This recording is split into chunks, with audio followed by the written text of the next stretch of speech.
दोस्तों, अनुसूचित जाति और जनजातियों (SC डिसेंट) के आरक्षण में क्रीमी लेयर लागू नहीं किया जाएगा। पीएम नरेंद्र मोदी ने शुक्रवार 9 अगस्त को संसद भवन में उनसे मिलने आए 100 दलित सांसदों को यह आश्वासन दिया। देर शाम केंद्र ने इसकी घोषणा भी कर दी। सुप्रीम कोर्ट के जस्टिस BR गवई ने 1 अगस्त को यह की थी कि SC सेंट में भी क्रीमी लेयर लागू करने पर विचार करना चाहिए। इसे लेकर दलित सांसदों ने पीएम से मिलकर अपनी चिंता जताई थी। 9 अगस्त की शाम को कैबिनेट मीटिंग हुई। इसके बाद केंद्रीय मंत्री अश्विनी वैष्णव ने प्रेस कॉन्फ्रेंस में कहा कि NDA सरकार BR अम्बेडकर के बनाए गए संविधान से बंधी है। इस संविधान में SC/ST आरक्षण में क्रीमी लेयर का कोई प्रावधान नहीं है। भाजपा के ओडिशा से लोकसभा सांसद रवींद्र नारायण बेहरा ने भास्कर को बताया, सभी सांसदों ने एक स्वर से पीएम से मांग की कि सुप्रीम कोर्ट के इस फैसले को लागू मत करिए। इस पर पीएम ने आश्वस्त किया है कि SC सेंट आरक्षण में क्रीमी लेयर को नहीं लाया जाएगा। बेहरा के अनुसार पीएम ने कहा कि सरकार फैसले का अध्ययन कर रही है। क्रीमी लेयर पर सुप्रीम कोर्ट का फैसला नहीं, सुझाव है। सांसद बृजलाल और डॉ. सिकंदर कुमार ने भी कहा कि हमारी चिंताओं पर प्रधानमंत्री ने कहा वे सांसदों की भावनाओं के अनुरूप काम करेंगे।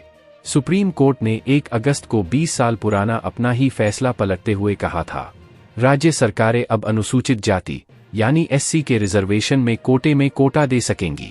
अनुसूचित जाति को उसमें शामिल जातियों के आधार पर बांटना संविधान के अनुच्छेद 341 के खिलाफ नहीं है। 7 जजों की बेंच में शामिल जस्टिस BR गवई ने कहा था कि राज्यों को अनुसूचित जातियों SC और अनुसूचित जनजातियों सेंट के बीच भी क्रीमी लेयर की पहचान करने और उन्हें आरक्षण का लाभ देने से इनकार करने के लिए एक नीति विकसित करनी चाहिए। कोर्ट ने अपने नए फैसले में राज्यों के लिए जरूरी हिदायत भी दी और कहा कि राज्य सरकारें मनमर्जी से फैसला नहीं कर सकती। इसके लिए 2 शर्तें होंगी।